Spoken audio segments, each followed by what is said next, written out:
Betsabe Polanía, secretaria de Cultura del Departamento, secretaria de Cultura y Turismo del Departamento del Huila.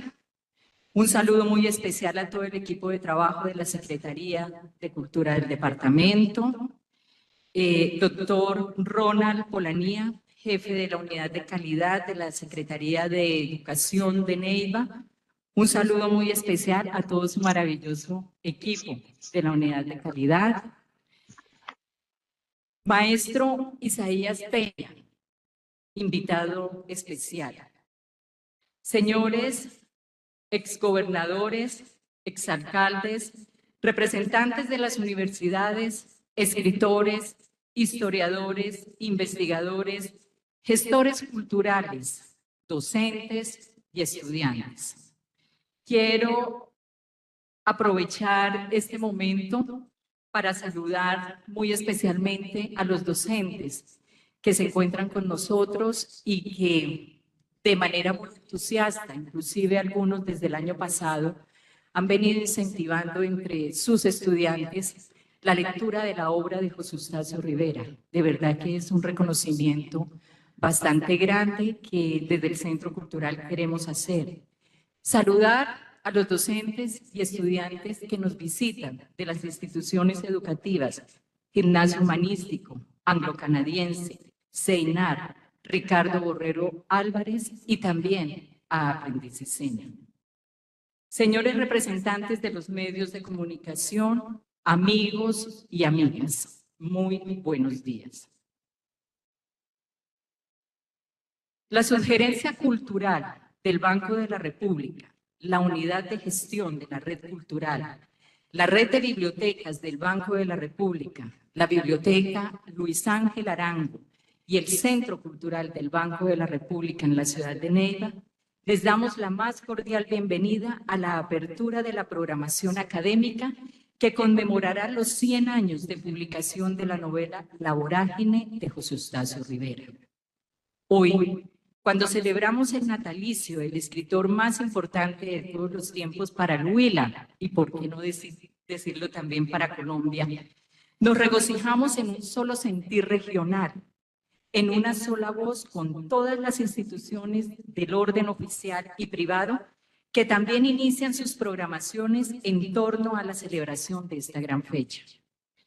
Directrices puntuales desde la Sugerencia Cultural y la Red de Bibliotecas nos motivaron a preparar con el equipo de colaboradores del Centro Cultural de Neiva una programación académica pensada en todos nuestros públicos, desde los más pequeños hasta los más grandes, donde no solo sea la lectura de la novela, sino las diferentes miradas que ésta ha despertado y motivado entre los invitados para construir otros diálogos sobre las narrativas, las realidades y las circunstancias de una situación social que 100 años después sigue siendo motivo de reflexión. Esperamos que de los temas que nos presenten los invitados podamos hacer análisis, críticas, propuestas y construir otros conceptos sobre el mensaje que anhelamos recibir. Sin lugar a dudas, será maravilloso el disfrute de todo el conocimiento que vamos a obtener durante este año con todos los maestros locales, nacionales e internacionales que pasarán por su centro cultural. Quiero contarles también que para el Banco de la República no solo será el 2024 el año de la vorágine, serán 3 años más de programación sobre José Eustacio Rivera y sus obras. Tiempo que aprovecharemos para tratar de alcanzar en las nuevas generaciones la motivación para conocer al escritor. Y a quienes ya lo conocen o están trabajando esta importante obra, brindarles el espacio para que nos cuenten sus avances e investigaciones sobre uno de los más grandes representantes de la literatura en el mundo. Me voy a permitir, antes de darle paso a la conferencia inaugural que está a cargo del maestro Isaías Peña, presentarles la programación para el 2024. Las actividades académicas que desarrollará el Centro Cultural del Banco de la República están enmarcadas en 3 ejes.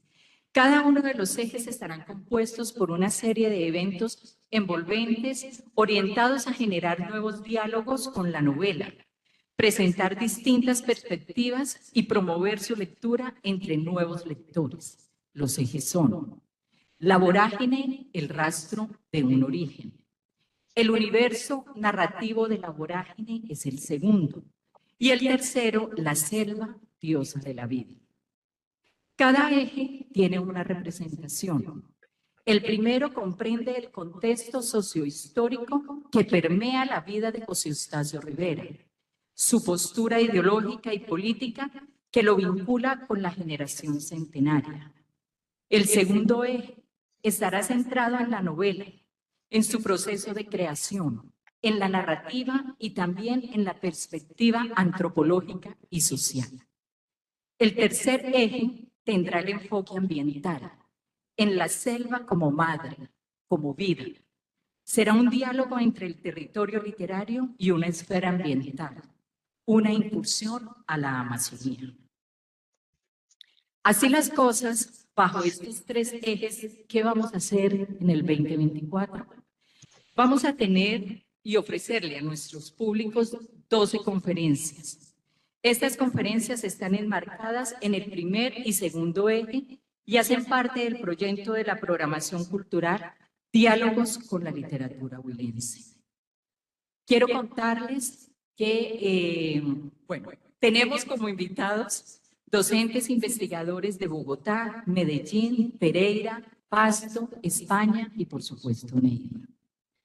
Quiero hacer referencia, vamos a tener dentro de nuestras invitadas a la investigadora Norma Donato, de quien salió una publicación precisamente ayer y que por redes sociales se ha publicado, ¿no? Le ha hecho difusión. Ella nos va a acompañar, va a estar con nosotros el próximo 14 de marzo a partir de las 5 de la tarde. Algunas de estas conferencias serán descentralizadas. La idea es llevarlas a otros municipios del Huila.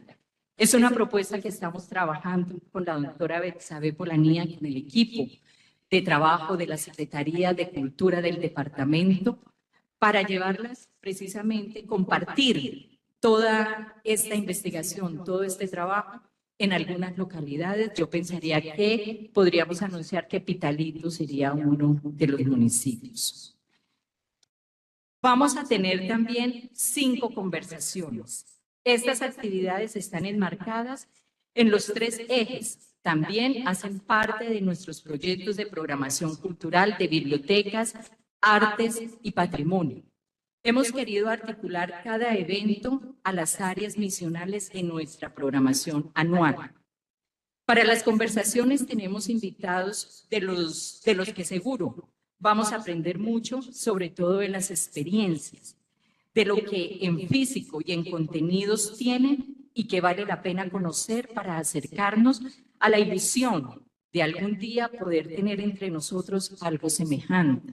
Por ejemplo, el Museo de José Eustacio Rivera.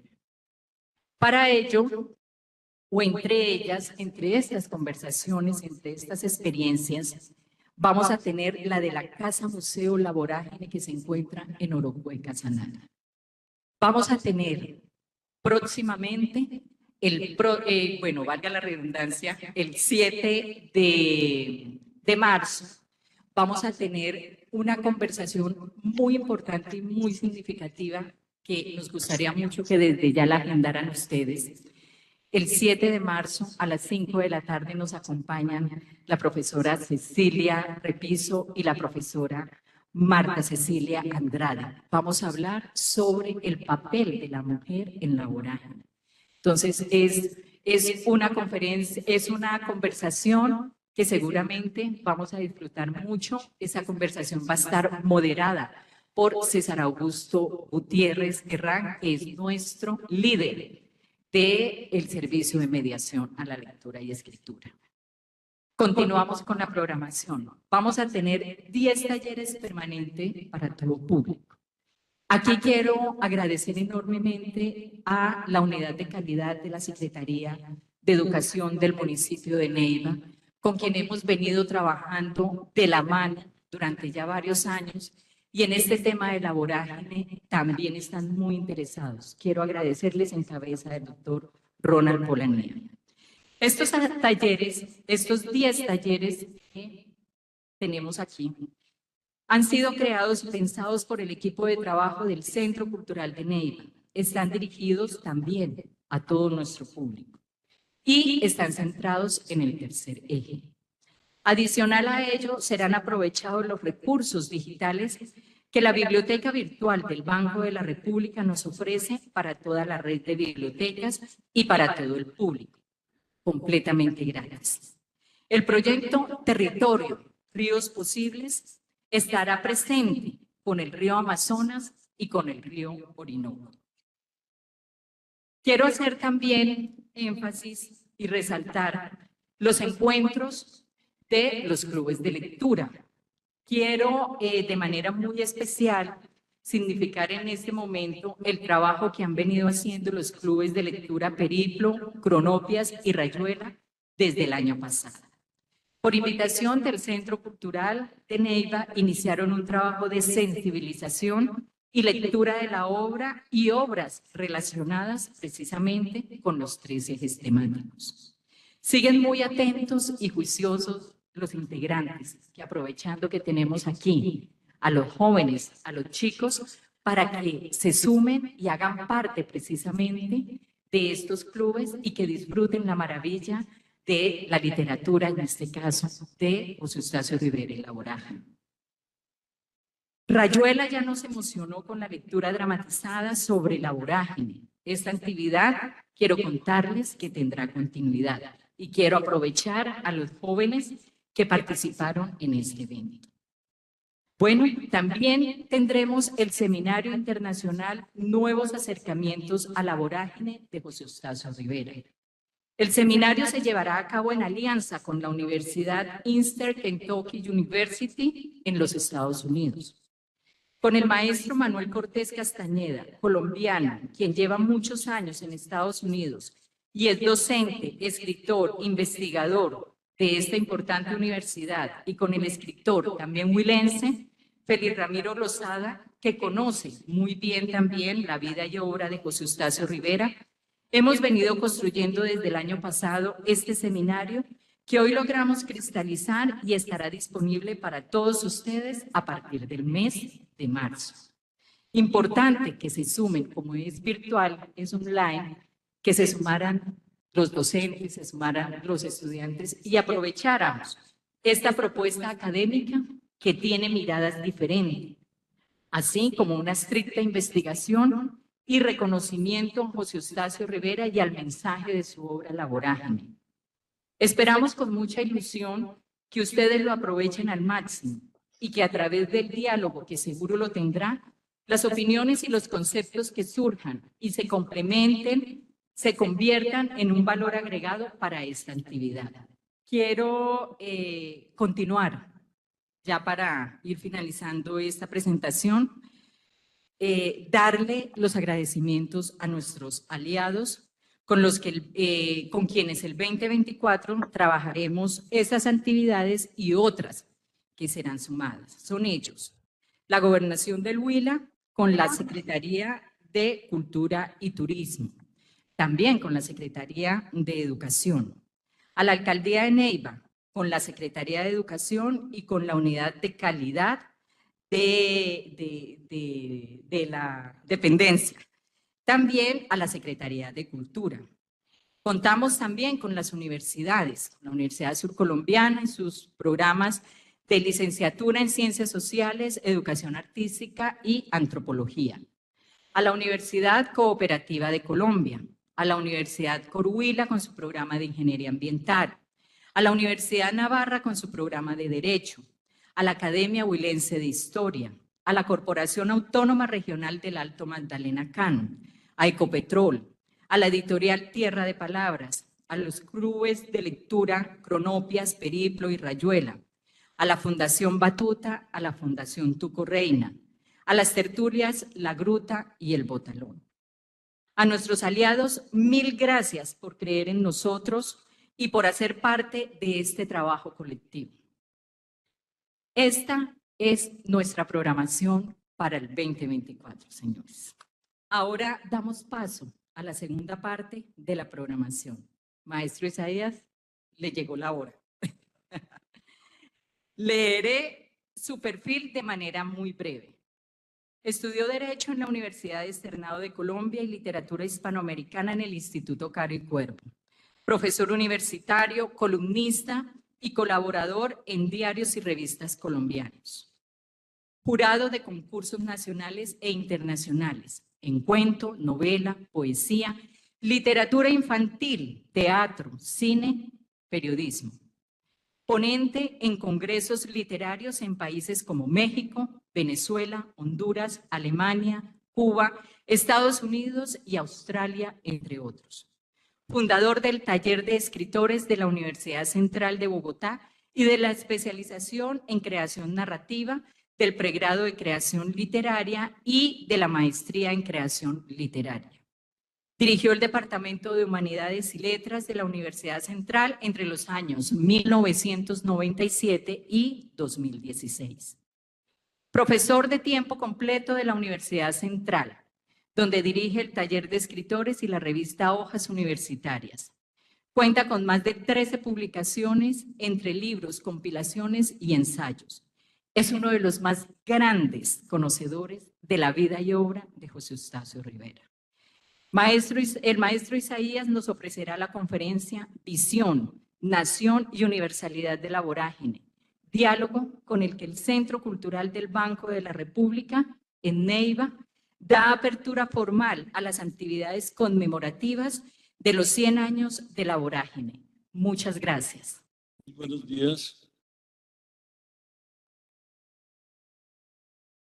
Impresionante esto que ha expuesto. Es que yo siempre le digo doctora o no. Entonces, Marta Lucía nomás, ¿cierto?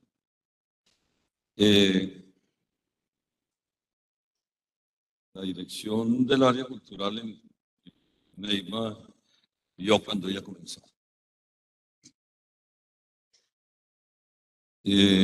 Hace 35 años, mi saludo cordial, puesto a todas las personas que están presentes acá en esta sala y en las otras salas. Gracias por haber aceptado esta invitación para inaugurar lo que será el año de conmemoración de la primera edición de La Vorágine, año 24.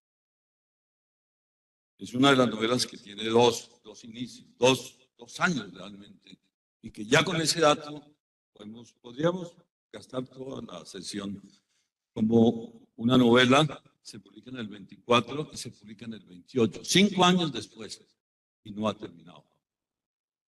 Eso enseña mucho para los muchachos, los escritores, todos. Es la única novela que tiene 2 años para celebrar.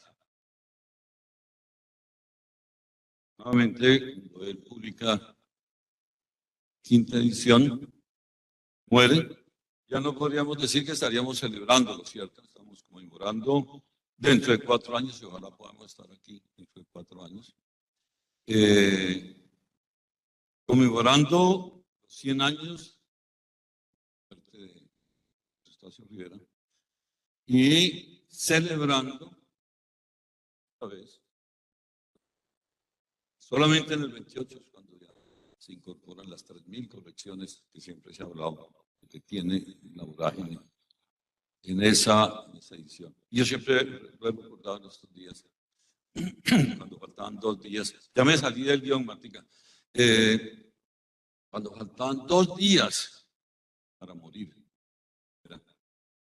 llamó al editor. Le dijo: señor editor, mire, aquí hay un error. Estaba muriendo, ya no tenía mucha conciencia. Esas fiebres, esa cefalea que lo había perseguido toda la vida, se había notado, sí, estaba creciendo su piel. Y entonces llama al lector y le dice, encontré este error. Eso habla de la cantidad. Bueno, me han dicho, usted no tiene sino 40 minutos, me dijo. 40 minutos. Yo tengo, pero eso me sirve para decir algo que debo advertir ante esa realidad, y es que esta charla que hago sobre Rivera, hace muchos tiempos, Rivera no tiene dueños. Es decir, hace 35 años, ¿no? Cuando estábamos haciendo Rivera, convocatoria para reivindicar y rescatar a los casos. Hoy no, hoy hay una euforia. Estoy contento, estoy feliz, porque hace 35 años no era así. Pero de eso se trataba, de sembrar la semilla.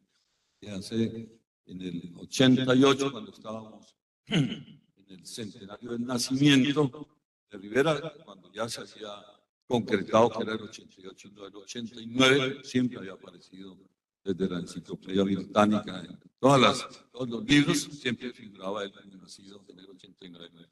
Pero Eduardo Neales Silva había dicho, no, no es el 89, es el 88. En ese momento, hace 35 años, era muy poco lo que había. Estábamos simplemente abriendo las puertas para invitar a todo el mundo que nos apoderáramos, que nos adueñáramos, que habláramos de la vorágine, que volviéramos con nuevos ojos sobre ese libro, pero sobre todo, y aquí ya realmente comienza mi charla, vamos a pensar, hacemos siguiente, una vida de caballo, que siempre he dicho que tenemos que hacer dos películas, volver a hacer la vorágine, pero hagamos la película de José Eustacio, hagámoslo para que ustedes se den cuenta cómo fueron los 40 años, 40. Solamente vivió 40 años. Eso fue una película de largometraje, pero vista como una explosión. Estas carátulas que estamos mirando son primero, devolvámonos a la anterior. Ahí. Esta es la portada del libro más importante, a quien se le debe un homenaje también. Ojalá lo podamos brindar en el departamento, no sé. El país le debe un homenaje a Eduardo Neales Silva. Eduardo Neales Silva publicó en el año 60 esta biografía, que son 500 páginas, tomado del Horizonte Humano, que es tomado también de Rivera. Él toma este título de uno de los versos, una línea de la poesía de Rivera. Eduardo Neales Silva, que había sido profesor de los Estados Unidos en Wisconsin, duró trabajando desde los años 40, y del libro sale de 60, hagan la cuenta. Y es la única biografía que existe sobre Rivera, toda su vida.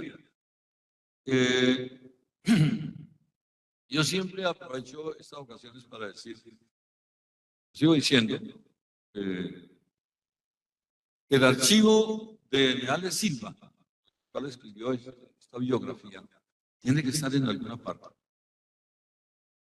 ¿En dónde? No sé. Yo nunca tuve la oportunidad de estar allá en Wisconsin, y con el profesor Cortés de pronto podría ser, ahora me ocurre, y entonces el acopio que hizo Eduardo Neales Silva de fotocopias, bueno, fotocopias entre comillas, ¿cierto? Estamos en los años 40, del 40 al 60. Las entrevistas, la iconografía, las fotografías, todo lo que está referenciado en este libro de Eduardo Neales Silva es el primer archivo que debe estar en el museo de cualquier parte donde se hable de Rivera. Yo no, si las dos alumnos míos que averiguaron esta universidad le dijeron, no lo conocemos. Pero debe ser que estos dos muchachos, no, estos dos estudiantes, no hablaron con las personas que son. Hay que saber cómo averiguar por un archivo en una universidad. Segundo, si no se consigue ese archivo, hagámoslo. En ese libro, y ese ya es uno de las funciones que podría tener un comité, una beca. Creo que en ese momento a nadie le ocurre eso, pedirlo como un estímulo al Ministerio de Cultura, pero podría hacerlo. Es con base en todas las referencias que tiene esta biografía, siempre a pie de página. En cada página de todas las 500 páginas siempre hay una referencia que dice, esto lo tomé de tal periódico, de tal revista, de tal libro. Esto es la conversación que yo tuve con eso. Sería difícil porque eran transcripciones de Eduardo Neales. No lo olviden, por favor. Y un homenaje a Eduardo Neales. El único que se acordó de Rivera para hacer una biografía. O sea, si él no lo hubiera hecho, no sé si alguien lo hubiera hecho. Lo que hemos hecho después son los libros que aparecen ahora, sí, Nicolás. Pasemos al siguiente. Siguiente. Esta es la primera edición. Siguiente. Esta es la segunda edición. Siguiente. Pasemos esto. Y esta es la tercera edición de un libro que escribí en el año 87. Duré un año escribiendo eso. Después de haber leído detenidamente toda la biografía que había hecho de Eduardo Neales. Lo que yo pensé es, los muchachos no se van a leer fácilmente, ni ninguna persona, 500 páginas, salvo los que somos gomosos, ¿cierto? Los que tenemos la pasión de la biografía, podemos llegar. Pero un libro de 40 páginas, de 60, ese libro mío ha ido creciendo, 60, 120, ahora 140. En la cuarta edición la hace el Ministerio de Cultura para el mes entrante, va a salir con la Biblioteca Rivera de 10 tomos, y ahí ya son 180 páginas. O sea, como diría Jorge Salomea, crece la audiencia. Esta edición es para pensar en otro homenaje que le demos al padre Luis Carlos Herrera, jesuita. Los jesuitas tienen que ver mucho con la obra de Rivera, la vida de Rivera. Esta es la edición del año 74 siguiente. Esta es una edición que se hizo en Venezuela, en la Biblioteca Ayacucho. La hizo Loveluc, pero es la copia del padre Luis Carlos. Es la misma del padre Luis Carlos, solo que no le dio muchos créditos. Una lineecita que dice ahí, es la misma edición del padre Luis Carlos. No sé por qué los intelectuales no somos muy honestos. Siguiente, pero es una buena. Fuera de esas ediciones no hay ninguna otra edición crítica. Hay mucha confusión cuando se habla del libro de Montserrat. El libro de Montserrat no es edición crítica, es una antología de textos que se hicieron sobre la borraja. Esta es la del año 88, hace 35 años, cuando el padre Luis Carlos es huilense también. Y él ya murió en la pandemia. Algunos me decían estos días que estaba vivo. No, lo sigue acompañando, por supuesto, con su obra. Y se integró aquí, está la Vorágine, está Juan Gil, y está Tierra de Provisión.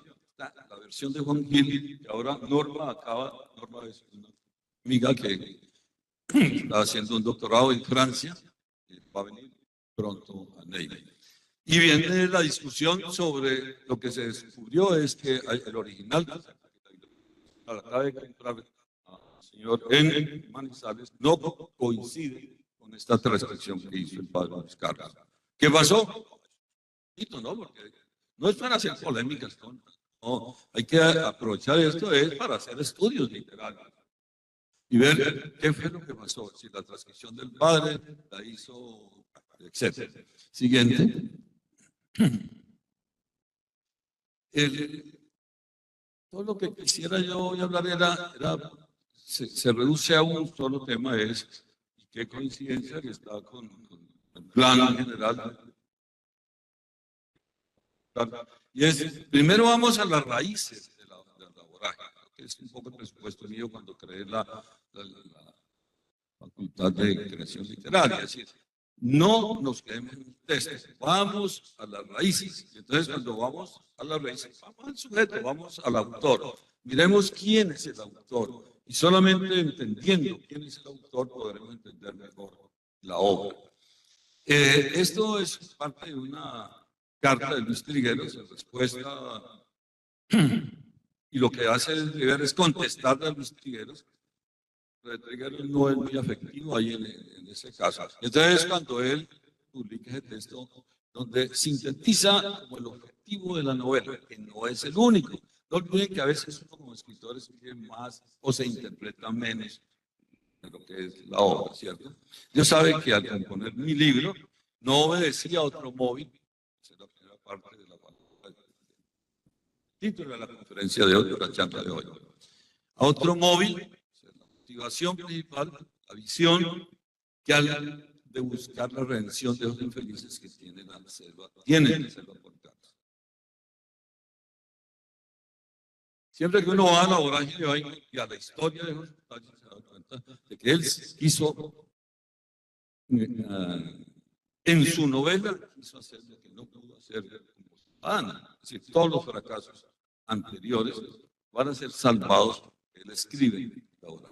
Y dentro de ello está lo que es la redención de quienes en ese momento eran presos dentro de la celda.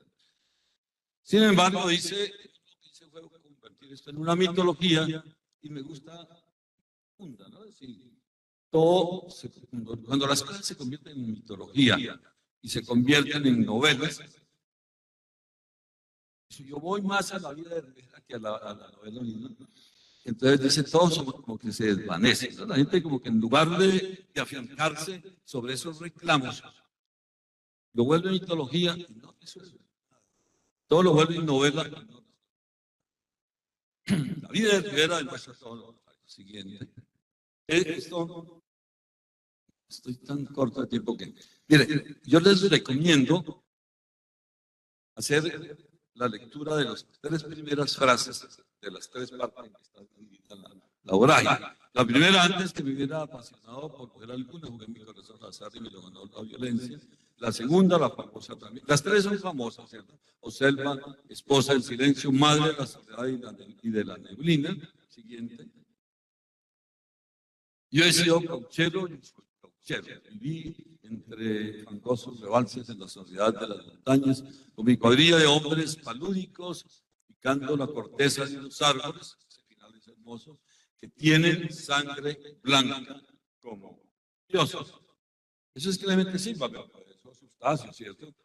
El narrador es Clemente Silva, pero quien está pensando, hay que siempre tener esa certeza, no olvidar. Quien lo está diciendo es José Eustacio Rivera. Siguiente. En esa motivación que tiene presente Rivera para su última obra, después de todos sus fracasos, desde cuando fue inspector escolar en Ibagué y viene a Neiva a dictar una conferencia, él siempre va a mantener una meta, ¿cierto? Un horizonte. Dice, la quimera que persigo es humana. Es decir, no, esto no es para... No, lo que yo persigo, la justicia social, no es una cosa del otro mundo, hombre, hagámosla acá, ¿cierto? Es lo que dice Rivera. La quimera que persigo es humana. Y luego plantea tres objetivos también, ¿no? Que es triunfar, salir adelante, ¿cierto?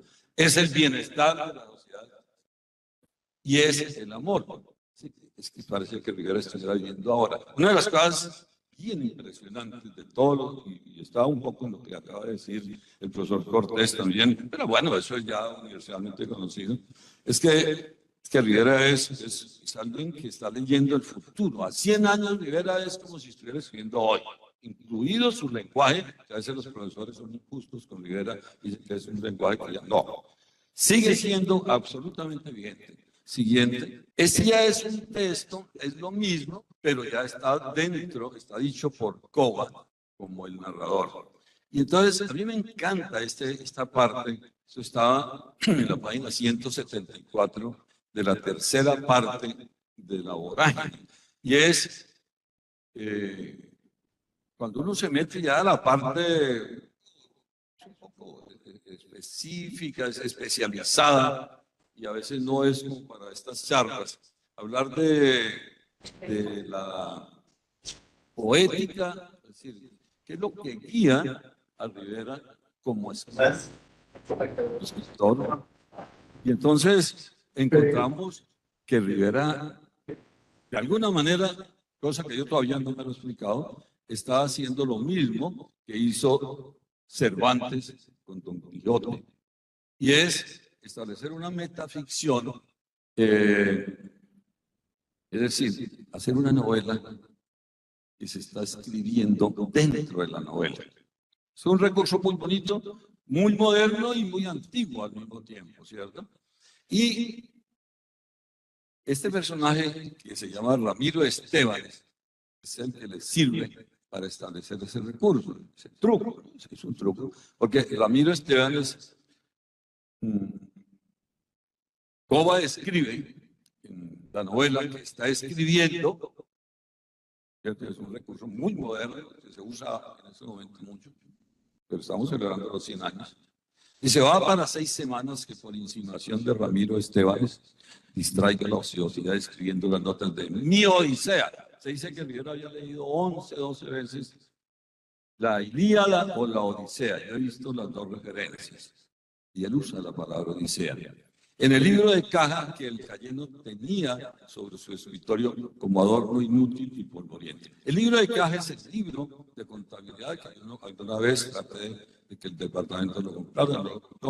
Le dije a la Universidad Central, donde yo estaba creando creación literaria, que la comprara, tampoco quisieron comprarlo. Y finalmente hablé con la hija del maestro Roda en la Biblioteca Nacional por intermedio de Sergio Calderón, y yo creo que fue mejor de todas maneras que lo comprara la Biblioteca Nacional. Ese libro de caja es un libro grande de pastas duras, que es un libro de contabilidad en la realidad.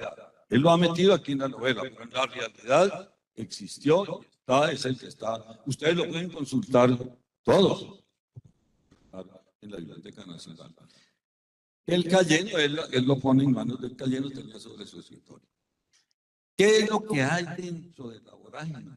Ahora que estamos tratando de interpretar. Hay peripecias, hay detalles y hay truculencias.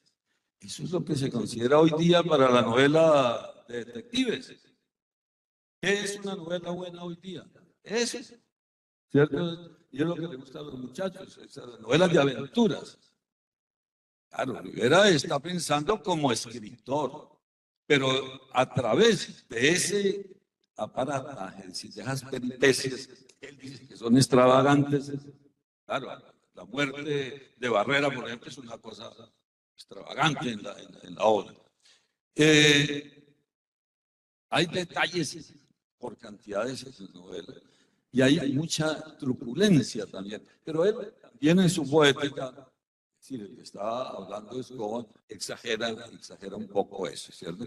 Pero eso es también lo que en el fondo ha mantenido a la vorágine como una novela que se puede leer por los muchachos. La novela está en cómics actualmente, ¿cierto? Un alumno mío, Oscar Pantoja, la hizo en cómics. Los muchachos lo pueden leer. Ustedes pueden leer, si no quieren leer la novela, que no es muy larga tampoco, no alcanza a 300 páginas.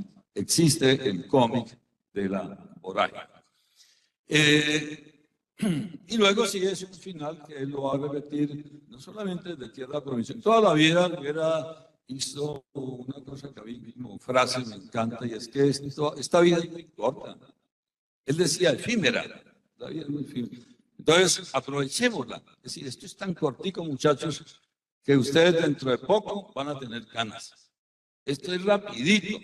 Entonces, eso es lo que está diciendo Rivera. Entonces, no desperdiciemos el tiempo. Siguiente. Siguiente.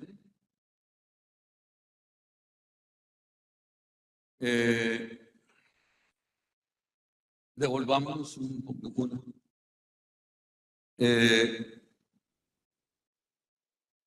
Mi vida no conquistó lo trascendental, y en ella todo resulta insignificante y perecedero. Esa es la otra. Sí, lo perecedero es lo efímero, ¿cierto?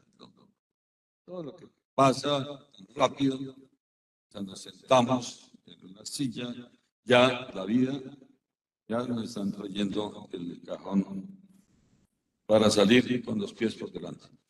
Hay un tema que quería tocar, pero que no se voy a hablar rápido, porque el tiempo no me deja llegar a lo principal, y es el problema, no el problema, sino la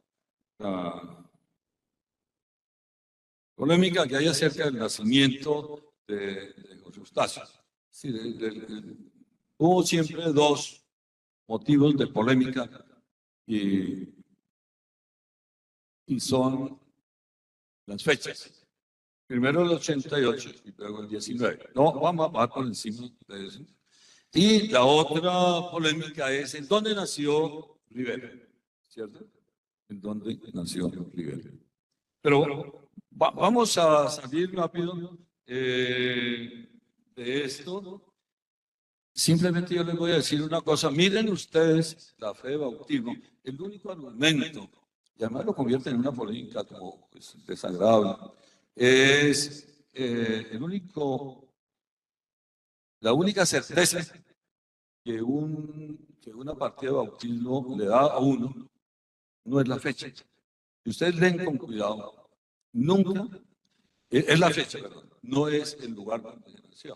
Sí, la partida dice aquí, el sacerdote dice, aquí vinieron unos señores, bautizaron a este niño y dicen que en tal fecha nació, pero nunca dice el lugar. Y yo dije en estos días, voy a averiguar si la iglesia en algún momento determinó, obligó a que los católicos, los que pertenecemos, si había sido obligatorio que se bautizara donde uno nace. Y él me dijo, no, nunca. Nunca ha sido obligatorio que lo bauticen a uno. Si hubiera sido obligatorio en el 88, podríamos decir que Rivera, muchachos, ¿ustedes qué opinan? Nació en Neiva o en San Mateo.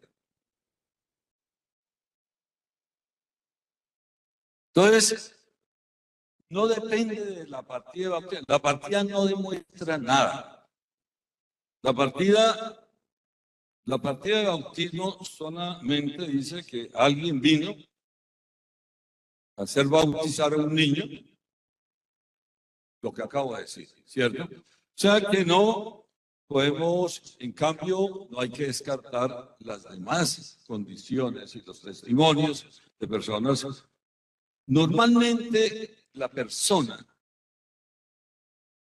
y con eso yo a veces hago un chiste, ¿cierto? La única persona que sabe, dijéramos en un 90, en un alto porcentaje, es la madre. El papá nunca se da cuenta. Y si el papá estaba borracho de la alegría ese día, va y da otra fecha. Ese es mi chiste, porque así sucedió en mi familia. Y entonces esa fecha, pues, ¿cierto? La fecha después hay que corregirla. O cuando, por ejemplo, el niño ya nació en Leticia, Amazonas, pues había que registrarlo en Pitalito para que no fuera tan caro y se iba a pedir ¿cierto? La copia. Bueno, pero seguimos hablando de eso, es decir, qué bueno que todos seamos dueños de esta historia, ¿no? Así que discutamos en dónde fue el nacimiento y que alguno, no importa el lugar, siempre haga la casa museo de Rivera, que estamos retrasados en hacerlo. Siguiente. Vamos a establecer tal vez las dos o tres raíces principales de la vorágine. ¿Dónde nace la vorágine? No dónde nace Rivera, José Eustacio. ¿Dónde nace la vorágine? Yo siempre tengo en cuenta uno primero que nunca lo incluyo en la lista, y que ayer que estuve en Rivera lo estuve recordando con muchas personas ahí en el municipio de Rivera, y es que, y por eso me gusta alimentar la hipótesis y la teoría de que Rivera nació en el camino. Eso es hermoso. Los que me discuten que no, que porque la parte de bautismo dice que pues, miren acá el padre, pues claro, el padre no se iba a hacer la fe de bautismo por allá en el monte, ¿cierto? ¿Cuántas mujeres, cuántas madres tuvieron a sus hijos en el camino? ¿Cierto? Es decir, en el avión, en el taxi, en la canoa, el champán, ¿cierto? En el tren, etc. Bueno, lo que se dice en San Mateo es que es en el camino donde nace Jesús. Y llegan a la casa de una familia Quintero. Es decir, hay datos exactos de que eso sucedió así. Pero supongamos, muchachos, supongamos, porque esto es de creadores, ¿cierto? Qué bonito habría sido que Rivera naciera en el camino. Porque así va a ser toda su vida. Su vida va a ser un viaje, es decir, desbordado, ¿cierto? Es decir, nunca va a parar. Nunca para ni muerto. ¿Ustedes saben cómo fue? Son 40 días viajando Rivera desde Nueva York acá. Él por agua y Benjamín Méndez Rey en una avioneta, un avión que venía haciendo el viaje entre Nueva York y Girardot hasta llegar. Es un solo viaje, el de Rivera. Pasemos a la siguiente. Vamos a saltarnos, digamos, pasemos. La vida del niño de Rivera en Aguacaliente, cuando los termales no subía carretera pavimentada. Eso alimenta, es el primer insumo, si me puedes hablar de esa palabra tan fea. Es bonita, pero en el campo.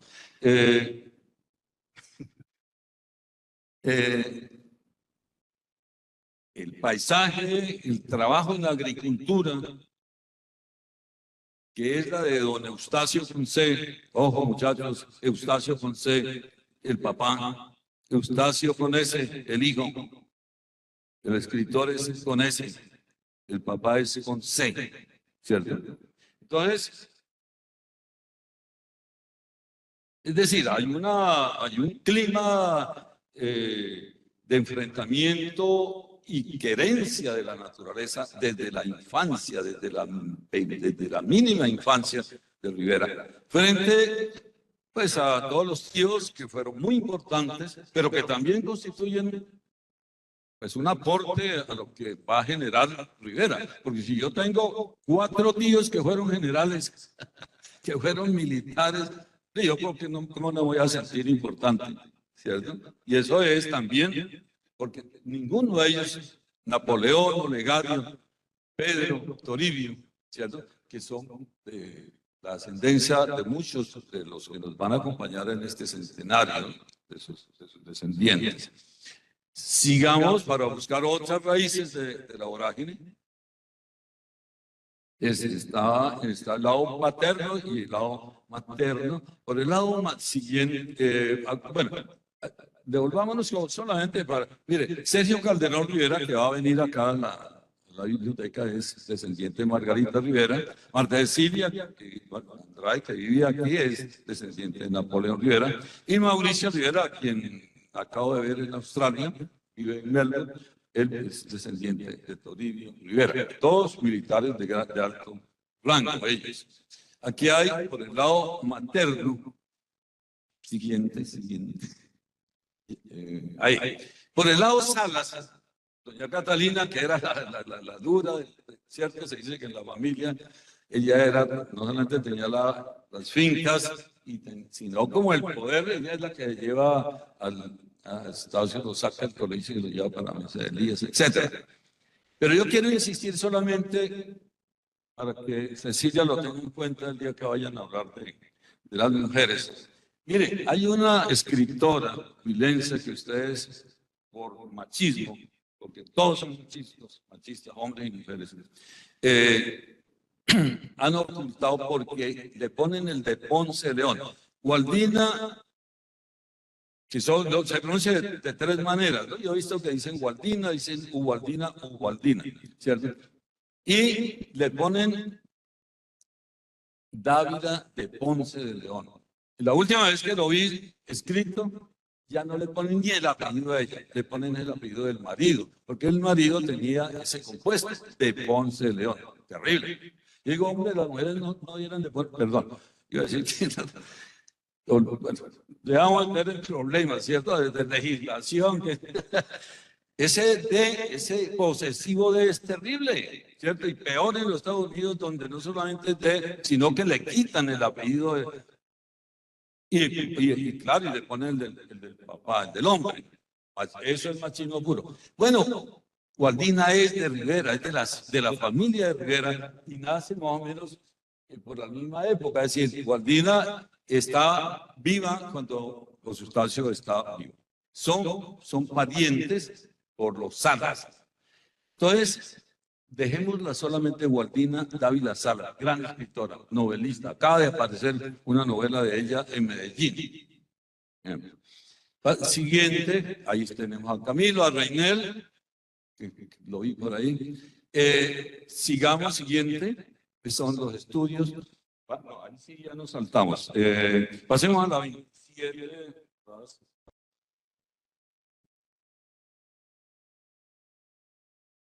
Cuando llega José Eustacio hace sus estudios primarios, secundarios entre Neiva y la Mesa de Díaz, trabaja un rato en la gobernación del Huila, sale un poquito mal de ahí, no por él, sino por la gente que lo rodea, y se va para Bogotá, y en Bogotá estudia primero en la normal y después estudia Derecho en la Universidad Nacional. Yo siempre he criticado a la Universidad Nacional. Y a veces yo hago esta crítica. Yo fui profesor universitario 40, casi 50 años. Tengo por qué hacerla. Puedo hacer la crítica, pero a veces las universidades públicas son autistas. Se encierran en ellas mismas. Y no se dan cuenta qué es lo que están haciendo. La Universidad Nacional nunca ha hecho nada por José Eustacio Rivera. Y el primer libro de José Eustacio es el de la Universidad Nacional, La liquidación de las herencias. Que es un libro que debiera estar publicado en este centenario.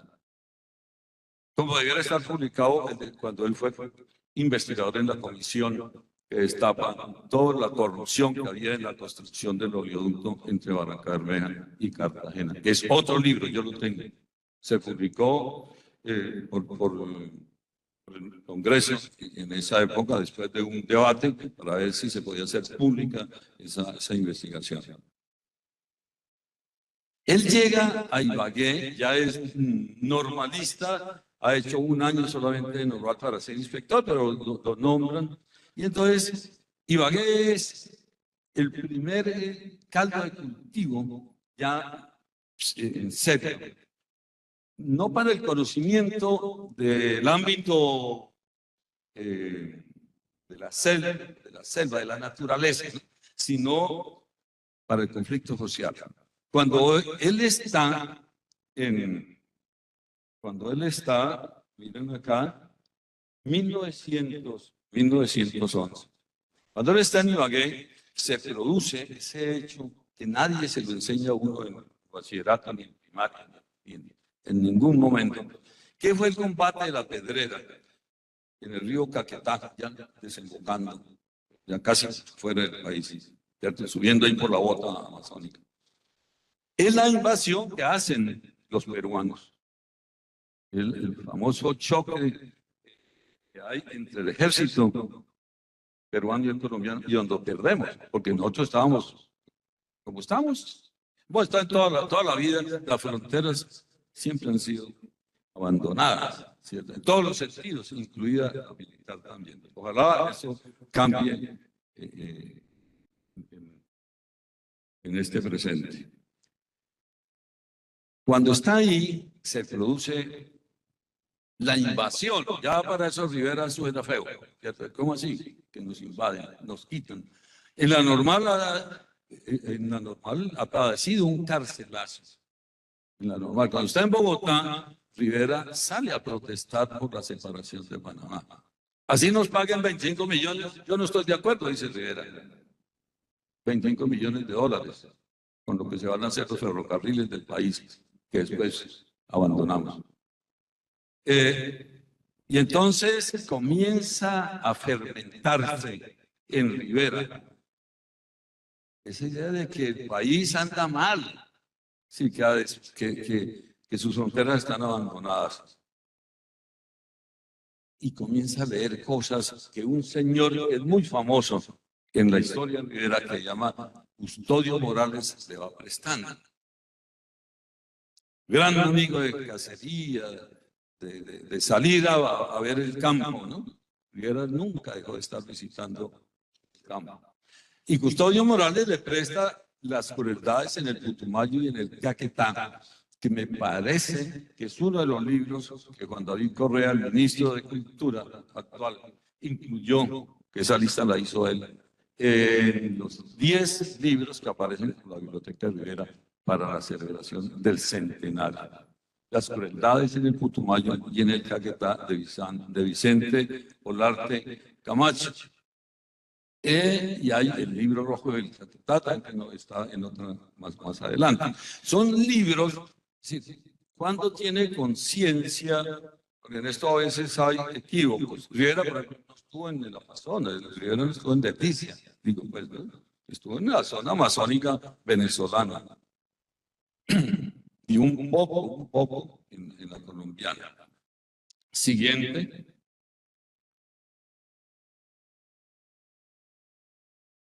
Ahí saltamos a la 34.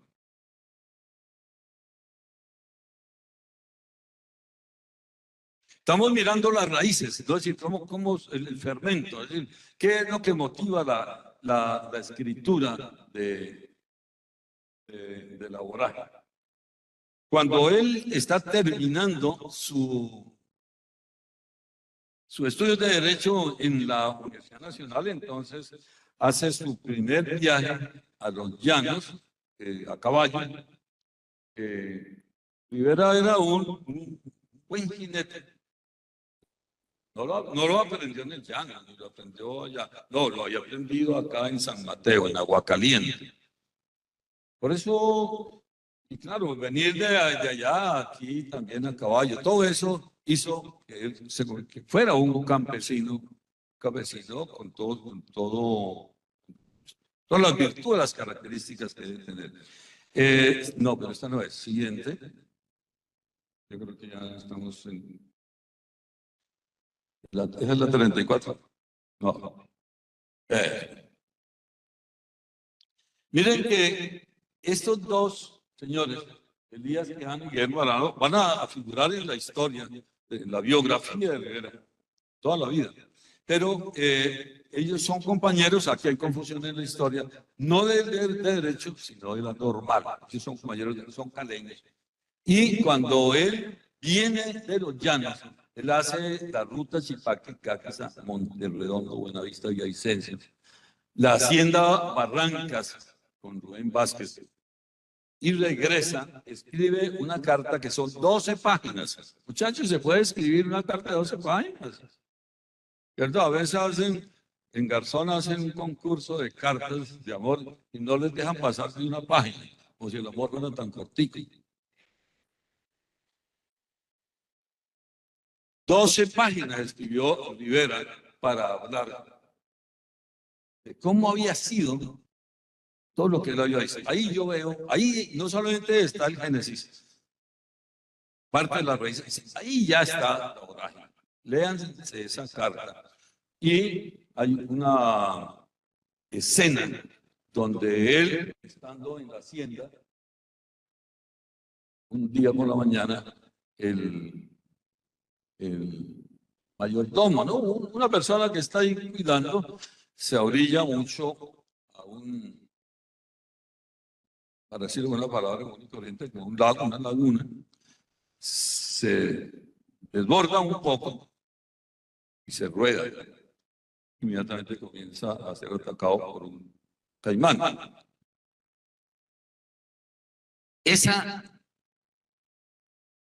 Eso lo ve él, no puede hacer nada para salvarlo. Yo creo que eso es lo que más también lo hace escribir. Esa descripción que hace Rivera de ese momento impresionante. Ahí está la hora. Y apenas estábamos en 1916. O sea, estábamos a 8 años todavía. Siguiente. Y entrelazamos a la 41 y ya nos estamos ahí, exacto. Ahora que pasó a la otra, hay cosas que uno sabe y que uno cree que todo el mundo la entiende. Antes de esa reunión bajé al piso, entonces me preguntaron qué era eso del sotanazo. Y eso que todo el mundo entendemos nosotros, los que somos ya menos jóvenes que ustedes. Yo no soy viejo, yo soy menos joven que ustedes. Que lo entendemos, no, ellos no lo entendían. Es un sotanazo. Además que como, habrá caigo en cuenta, no sé. Yo soy católico, es decir, como diría Rivera, yo también soy católico. Y no puedo hacer mal a la Iglesia Católica. Pero debe ser porque como los sacerdotes ya no usan la sotana, los muchachos ya no entienden qué quiere decir me barrieron de un sotanazo, ¿cierto? Que es la anécdota que cuentan donde Esteban, el señor Esteban, impide que Rivera llegue a la Cámara de Representantes. En Orocué se nos fue adelante, ¿no? A Neiva y a Rivera y a Bogotá, a todos. Rivera vio, miren, ahí está, es decir, cuando llega Rivera a Orocué. Ahí se encuentra con Luis Franco Zapata. Franco Zapata va a ser un personaje, no solamente una persona. En esta semana he estado hablando con mucha gente que ya está investigando más a Rivera en archivos.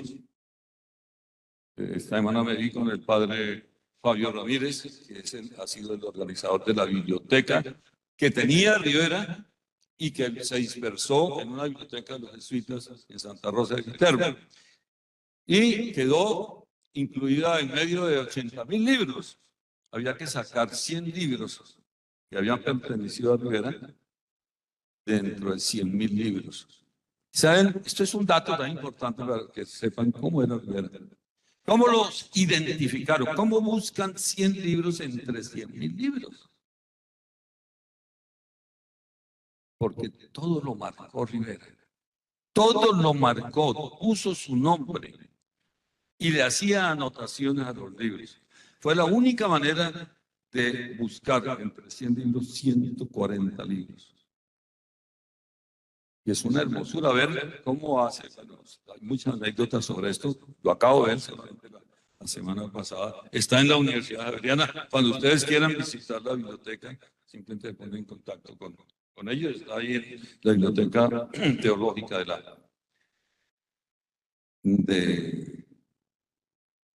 de la Facultad de Teología.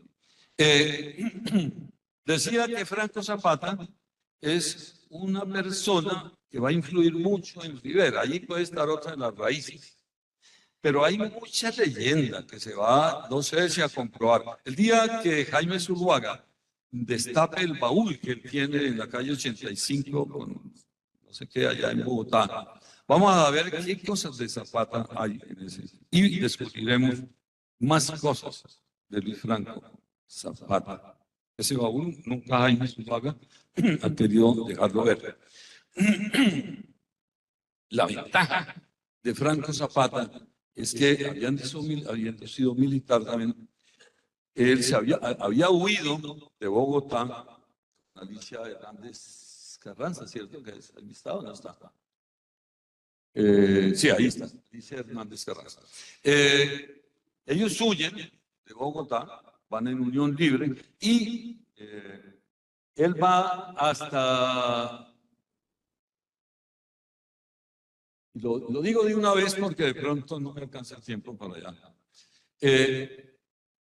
Franco es el que le indica desde Orocue a Rivera por dónde hayan andado, y Rivera cuando llega a hacer la delimitación de los límites con Venezuela, va a conocer como los mismos lugares que Zapata ha conocido. Por eso se mete por el brazo caciquiano. ¿Sí está ahí? Sí. A veces no sé, todavía me funciona la memoria, pero dudo, ¿no? El brazo caciquiare, yo lo podría hacer. ¿Cuál es? El brazo caciquiare es un río que une dos grandes ríos, que tiene una condición única en el universo entero. ¿Quién lo sabe? ¿Cómo? Orinoco Negro, no. Orinoco y el Negro los une. El brazo caciquiare. El brazo caciquiare es un río que a veces que le puede hacer pasar un mal rato a uno, porque a veces, como es un río que une a dos ríos, hay veces que va para allá y hay veces que se devuelve. Eso es increíble. Usted va bajando hacia el lado colombiano, por ejemplo, y de pronto el río se devuelve. Ese brazo caciquiare lo atraviesa Rivera, ya cuando está en la delimitación, me tocó juntar los dos temas, cuando Rivera ya está haciendo la delimitación de los límites entre cerca de Yavita y Victorino, allá en esa parte del mapa, ahora lo miramos, es como una frente, si uno piensa que el mapa de Colombia es como una cara, ¿cierto? Con una nariz y una barbilla al final. Hay una parte que no tiene límites fluviales, sino es terrestre. Bueno, Orocue, y con razón que ellos se sienten orgullosos y tienen su casa museo, es una mujer la que lo dirige en este momento y está dando la batalla, es fundamental en la historia. Ahí él va a ejercer como abogado, donde va a perder su primer juicio, porque ahí está la historia, así lo he interpretado yo, lo puse en mi libro de primera vez, yo no lo he visto de esa manera en ninguna parte, y es que pierde el juicio por ponerse de parte de la viuda. O sea, él es poderante de José Nieto, es apoderado, y entonces el poderante Nieto, cuando estudia todo el expediente de la historia, se da cuenta que él no tiene la razón. Pero a mí, como abogado, soy abogado del Estado de Colombia, dice, ojo, usted tiene que defender, así usted sepa que ese señor fue el que cometió el delito. Usted tiene que defender. Como el médico, tiene que atender al señor, así sea de X o Y ideología, por ejemplo.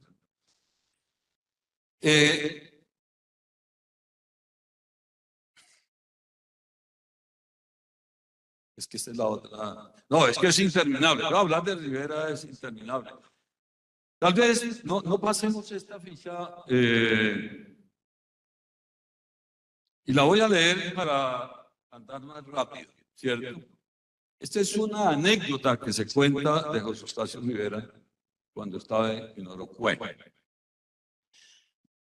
A ver si me ayudan con la lectura. Al ver que un hombre golpea a una mujer indígena, va en su defensa.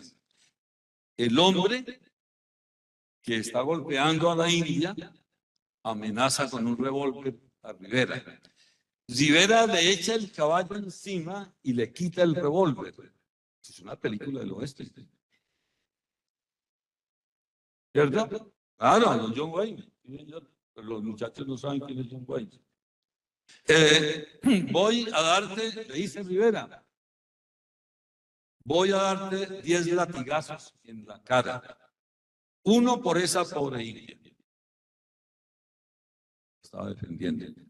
Y aquí está, es que esto es raíz de la vorágine, porque la defensa, que en esto también, no sé, Montserrat Ordóñez y otras personas que escribieron sobre Rivera no han entendido bien a Rivera. Y cuando se habla de las mujeres también pasa lo mismo. Ojalá me invitaran a esa reunión. Voy a darte 10 latigazos en la cara, uno por esa pobre india, otro por todos los indios y los 8 restantes por mi madre. 10 latigazos. Después de castigarlo, no le hacen 2 latigazos. Y el hombre pide perdón, ese ya lo reduce. Entonces Rivera le devuelve el revólver y le dice, tome su revólver y asesíneme si quiere por la espalda. Le perdono los otros latigazos. En nombre. La resiedumbre de Rivera no era cualquier cosa, pero así mismo era un ser tierno, un señor diplomático, ¿no? Hay que ver las fotos donde está con corbatín, pero también las fotos donde Rivera está por ahí en una hamaca bien arrinconado, por ejemplo las fotos que tenemos en Yavita, donde estaba. Siguiente. Esta otra fecha que debiéramos de tener, no sé si Marta Lucía lo tuvo en cuenta. Esta euforia por Rivera y la vorágine que viene desde noviembre a mí me ha asustado, porque va a completarse el centenario, ya no tendremos que decir nada. En noviembre cuando porque el centenario es en noviembre de este año, no en febrero, ¿cierto? Pero esta es una fecha importante. 22, no sé qué caerá. El 22 de abril de este año. Porque el 22, cuando él está en Sogamoso, él subía de Orocuello, Palo, y subía a Sogamoso. Y en Sogamoso tenía muchos amigos de la prensa, muchas mujeres, muchas personas que eran amigos de él. Y es ahí donde él comienza a escribir La vorágine. El 22 de abril del año 22. Se dice que él era muy agorero también, le gustaba. Él buscaba las fechas, Rivera buscaba las fechas para que si fuera numerólogo, ¿cierto? Y en la casa de Soledad Martínez de Murillo. Esa señora es importante tener en la vida de los Estados. Siguiente. Antonio Gómez Restrepo, que fue su gran amigo desde cuando él estaba estudiando en la Universidad Nacional, se hizo amigo de Rivera. Eso yo lo destaco siempre cuando hablo con los jóvenes. Porque Rivera es un ejemplo. Yo noto, por ejemplo, que a mí me gustaría mucho hablar con los jóvenes, o hablar con todo el mundo en general, ¿no? Y a veces me doy cuenta que la gente deja de hablar con uno. No sé cómo explicarlo, así, porque no, ven a Cecilia y entonces les da susto, me ven a mí, entonces, ¿cierto? Entonces la gente no se anima a hablar con uno. Rivera nunca tuvo ese complejo. Nunca. Siendo muy muchacho, le escribió una carta, nada menos que a Miguel de Unamuno. ¿Se imagina don Miguel de Unamuno, que es una eminencia? No vivía en Colombia, no había internet. ¿Cómo se comunicó Rivera con don Miguel de Unamuno? Y así él llegó a la normal, siempre se hacía, era una persona que con mucha cultura iba accediendo lo que dijimos al comienzo, ¿cierto? Es decir, hay que triunfar pero sin corrupción, ¿cierto? Hagámoslo. Al final les voy a contar algo sobre corrupción de cuando llega al Nueva York, ya casi muriéndose y estaba investigando cosas que ya no le toca investigar. Esta comisión de límites en la que él es el abogado, el secretario jurídico, va a ser el golpe final. Él ha fracasado como profesor, como diplomático, como polemista, como en todo. En Bogotá había sido difícil la vida de Rivera. Y entonces cuando Antonio Gómez Restrepo le dice, usted, recuerden quién es Rivera ya en ese año. Rivera es una persona que era de FRAC. La verdad es que siempre, uno no puede decir solamente eso, ¿cierto? Siempre fue el cazador, fue el caminante, fue el hombre de a caballo, el hombre que que iba en el camino siempre, ¿cierto? Entonces, cuando don Antonio Gómez Restrepo, que era la gran eminencia en el momento, tanto política como literaria, recuerden que es gran historiador también, él dice, después de que le dicen, usted iría a la frontera, pónganse a pensar si hoy ustedes lo harían. No con las condiciones de hace 100 años, sino las de ahora. Y ahora vamos a ver el mapa, ya con esto vamos a cerrar. Si se atreverían ustedes a subirse a una lancha por el brazo caciquiare, hoy. Estoy proponiendo hacer una lista para que vayamos en una excursión por allá. A ver si se animan, a ver si se aguantan los mosquitos. Rivera dijo sí. Vamos a ver si el mapa nos deja ver un poco, con alguna nitidez, es mi temor. Hoy día, yo es la primera vez que lo hago en esta ocasión para preparar esta charla, que es una charla que tiene más o menos 110 diapositivas, que ustedes pueden llegar a tenerlas. Aquí estamos viendo solamente 30, no más. Pero me gustaría que ustedes la vieran y las trabajaran, las leyeran. Pero una de las cosas que hice en esta ocasión, porque ahora ya, pues, ya tenemos el Google Maps, ¿cierto? Tenemos esa maravilla. Entonces yo me puse a hacer el recorrido de Rivera con el Google Maps. Llegué cansado, pero llegué. Es que es una maravilla. Mire, Colombia, Venezuela, las Guayanas, ¿cierto? Brasil, acá, bueno, al sur no importa. En este caso, Perú, ¿cierto? Él va a salir desde Bogotá, acá, ¿cierto? No, Bogotá. Se va de Bogotá a Girardot. Estamos hace 100 años. Ustedes están pensando ahorita, no. Estamos a caballo. Estamos a caballo y estamos por mar, por ríos, ¿cierto? Entonces bajan, cogen el río Magdalena, suben, ¿cierto? Van hasta Barranquilla. De Barranquilla comienzan a navegar ya el mar, ¿cierto? Van por encima de Aruba y Curazao. Bueno, aquí no está Puerto Cabello, ¿cierto? La Guaira. Pasan por encima de Caracas. Piensen cuánto tiempo han gastado. Van por encima, ¿cierto? Pasan Trinidad y Tobago, van por el mar todavía. ¿Qué océano es este? En Trinidad y Tobago hacen una parada, que es Puerto España. Ahí descansan un poco. Ha pasado ya mucho tiempo. No son los transportes marítimos que tenemos hoy día, hace 100 años. Es decir, bueno, estamos en el 22. Y luego de Puerto España se van a meter por aquí. Sí, Ciudad Bolívar, que es aquí, ya estamos dentro, entran por el Orinoco, Río Orinoco, en la Gran Sabana, es un río de 1000 ríos.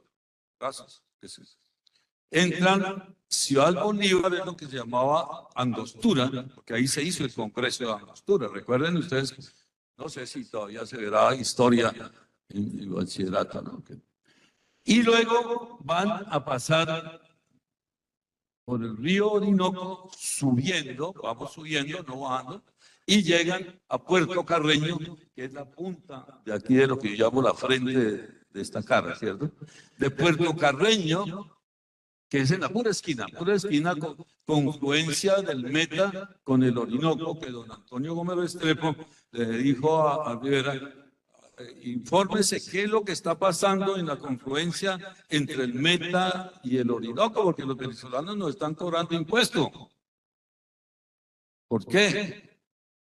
Y entonces, de ahí, antes ha pasado unos raudales, los famosos raudales de los ríos, son formas pedregosas donde ya no se puede navegar, sino que hay que tomar por la orilla y alguien se va con la canoa por el centro del río. Eso es lo que quería hacer con ustedes. Quiero ir en una excursión con ustedes. A ver quién se anima. Y luego llega hasta, no sé si lo podemos marcar, Nicolás, donde dice Inírida, en el mapa, más arribita, eso ahí.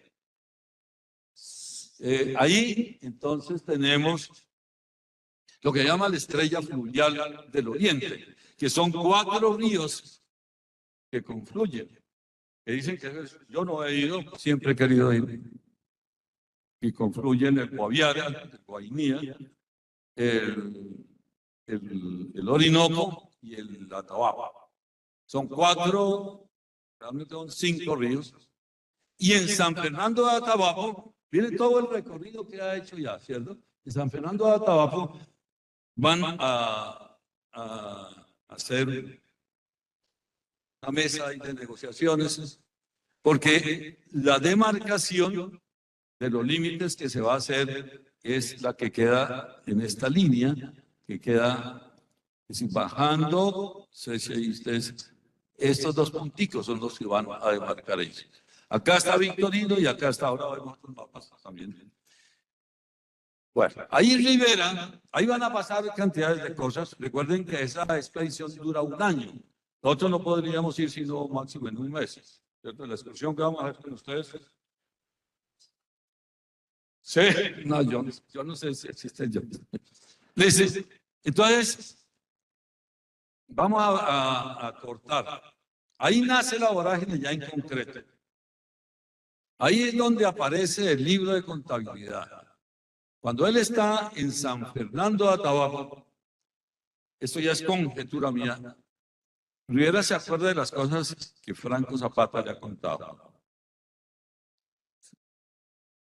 Franco Zapata lo había hecho porque él iba fugitivo.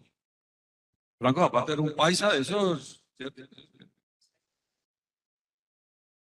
No. Ah, no. Ese es el problema, porque muchas de las cosas, Barrera está en la realidad y Barrera está en la novela. Es posible, pero Franco también podría ser Coba, en cierta manera, en la novela. Y Rivera comienza a repasar todo, quiere repasar muchas de las cosas que Franco Zapata ha repasado. Ya no en función de excursión, sino en función de la delimitación de los límites. ¿Qué pasó con la comisión de límites? Pues, doctor Julio, usted ya debe saber eso de memoria. No porque usted lo haya hecho. El gobierno abandonó a la comisión. El gobierno no mandó instrumentos, en los teodolitos. Había que tener instrumentos para marcar. Y eso era pura selva. ¿Cierto? Ahí viene una pelea entre Rivera y el gobierno, se divide la comisión, vuelve, se reintegra y finalmente marcan el límite. Duran 1 año haciendo toda esa especie de peregrinación. Pero ahí enferma Rivera, la cefalea, ese dolor de cabeza, esa fiebre, esas convulsiones que le daban.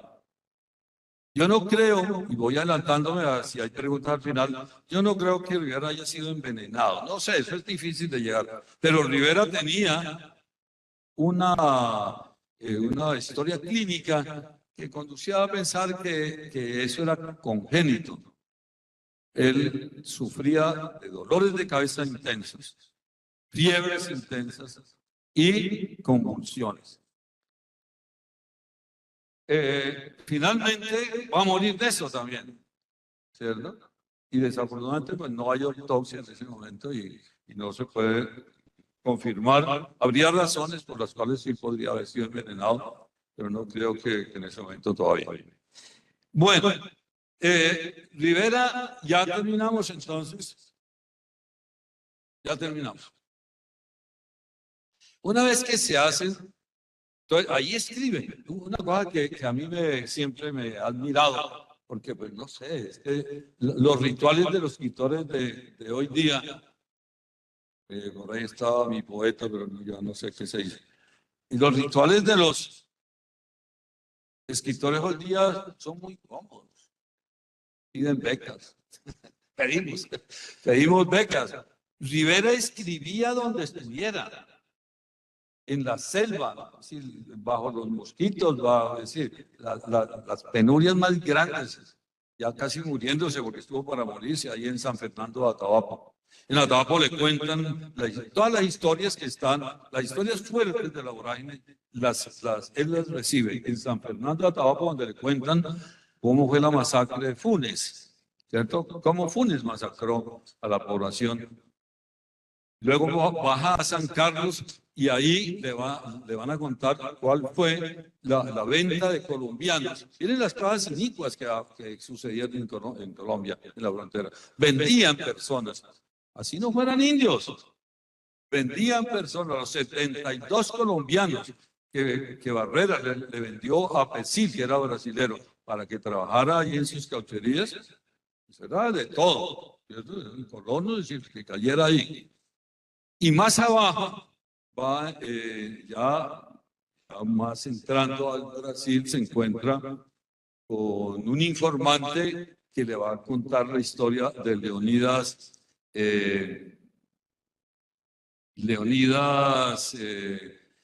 Es este personaje que también es un industrial, que vive allí en esa zona, pero que tiene incluso, acuña su propia moneda.